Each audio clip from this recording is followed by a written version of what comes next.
हमारे जीवन में ये कुछ नियम महापुरुषों के द्वारा बताए गए हैं। अगर ये हो और नवधा भक्ति हो तो बहुत शीघ्र प्रेम आ जाए। पहला है, प्रत्येक साधक को ब्रह्म मुहूर्त में उठना चाहिए।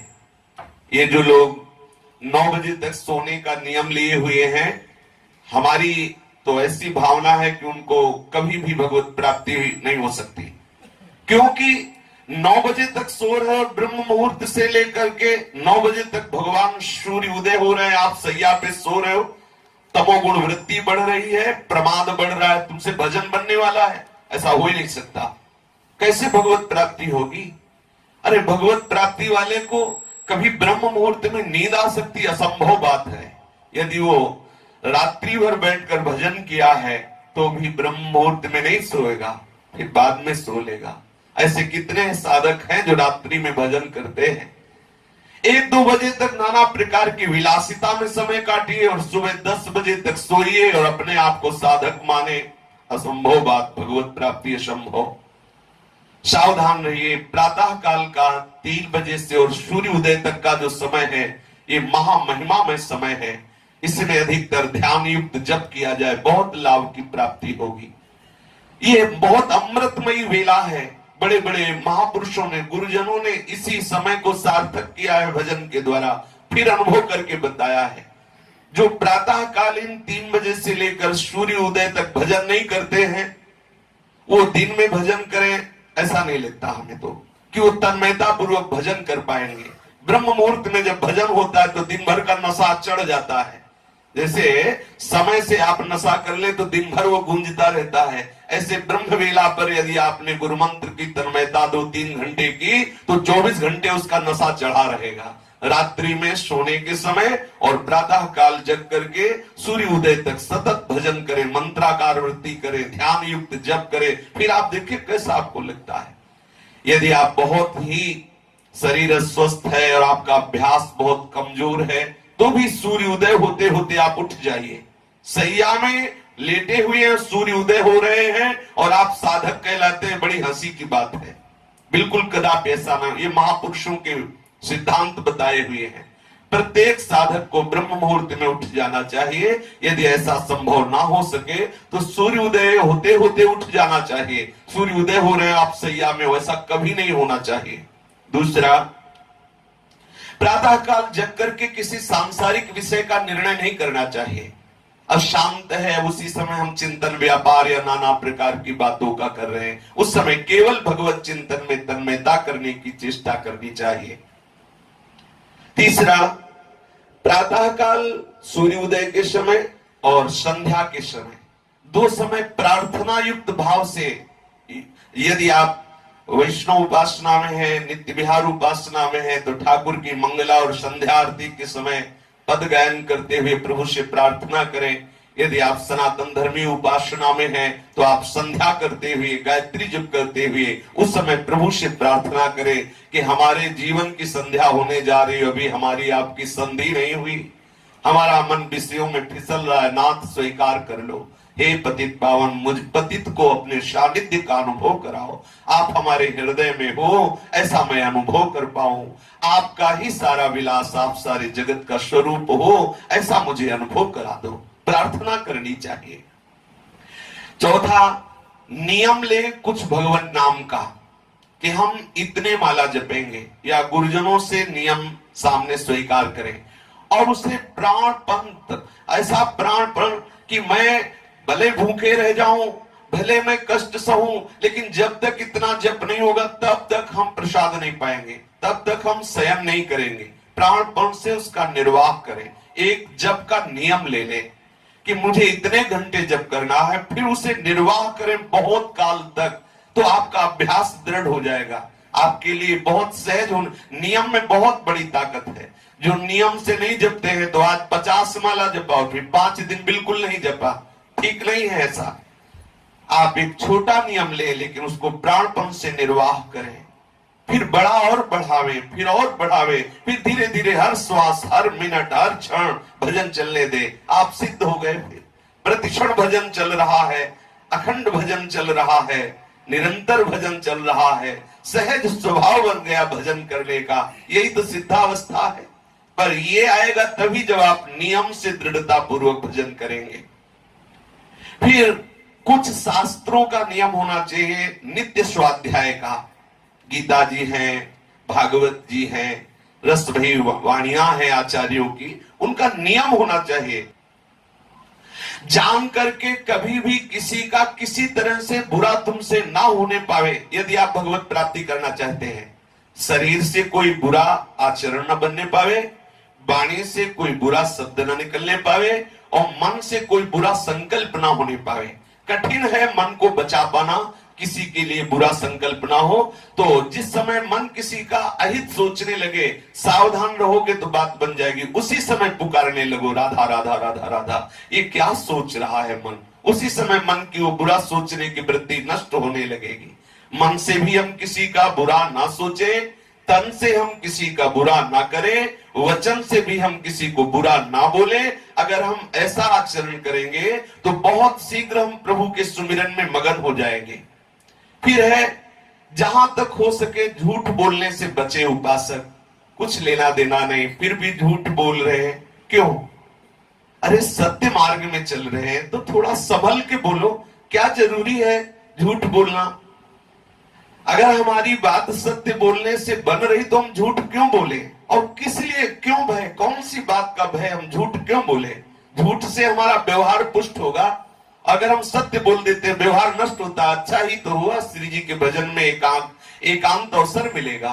साधक को चाहिए कि सत्य बोलने का स्वभाव रखे।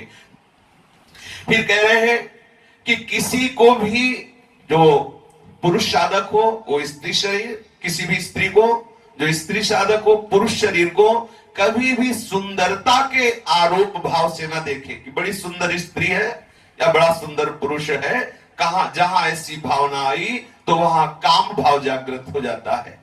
स्त्री साधक को अधिक समय तक पुरुष संयोग में नहीं रहना चाहिए, पुरुष दर्शन से भी बचे।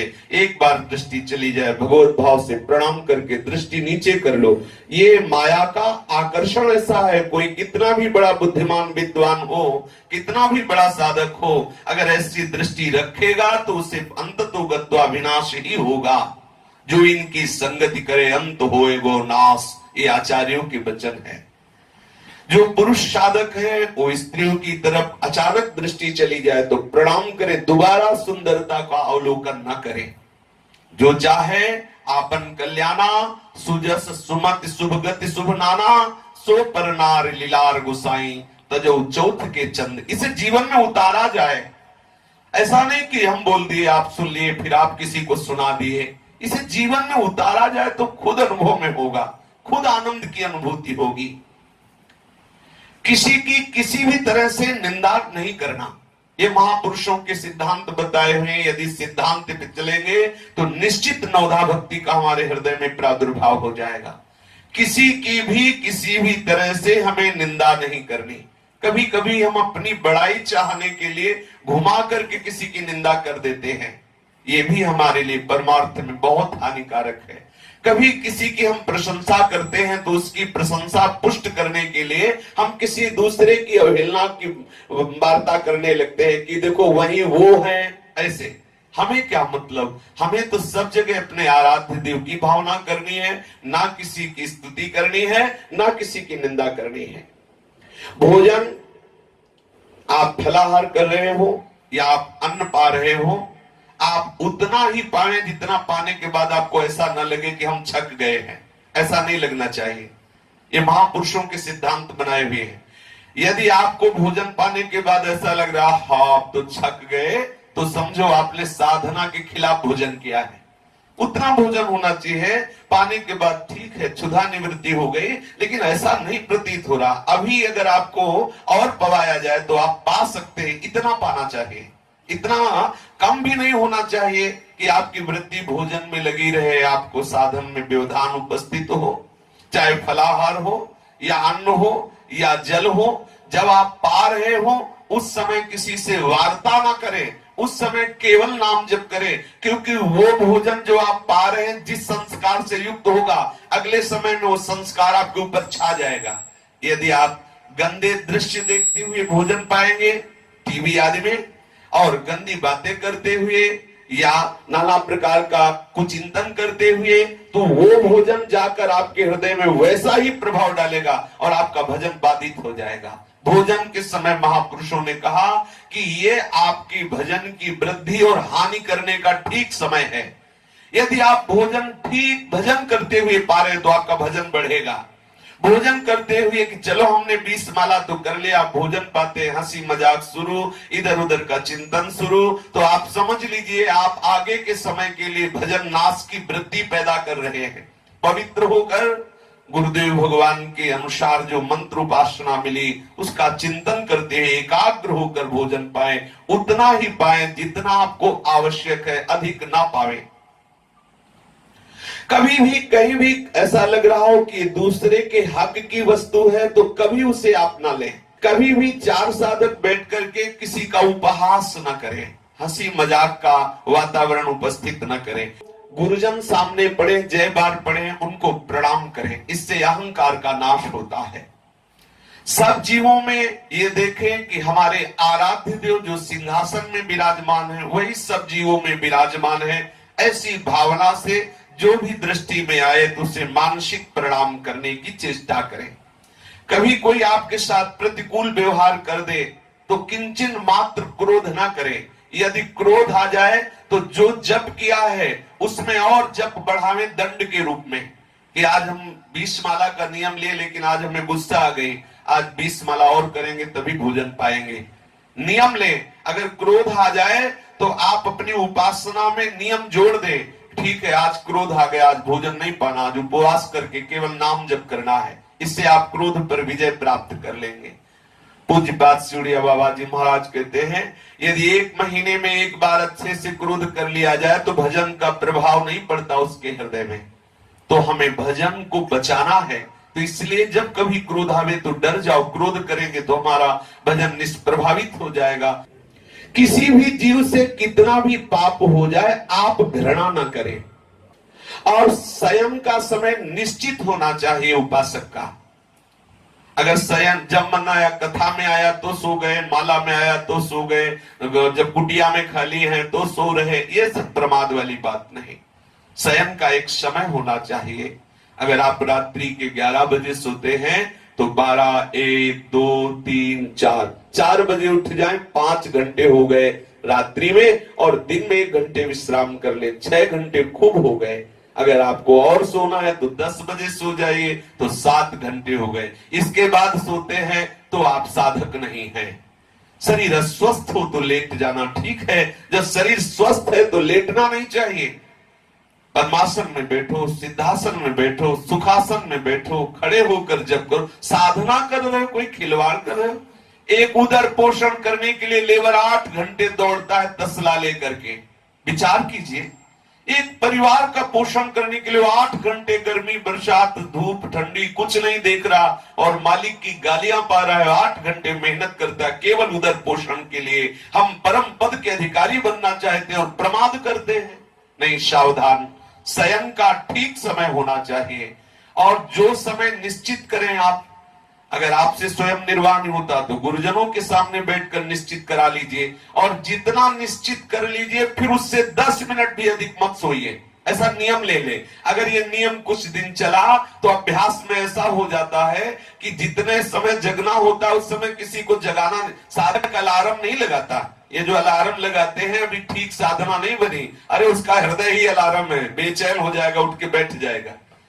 सच्ची बात, जो सच्ची साधना कर रहे हैं देख ले, जगने के बाद पता चलता है कि हम बैठे हैं। जगने के बाद सोते ही सोते बैठ गए, और जो घड़ी में दृष्टि गई तो पता चला अमुक समय है, फिर पता चला हम बैठे हुए हैं। अभ्यास बहुत बड़ी ताकत होती है।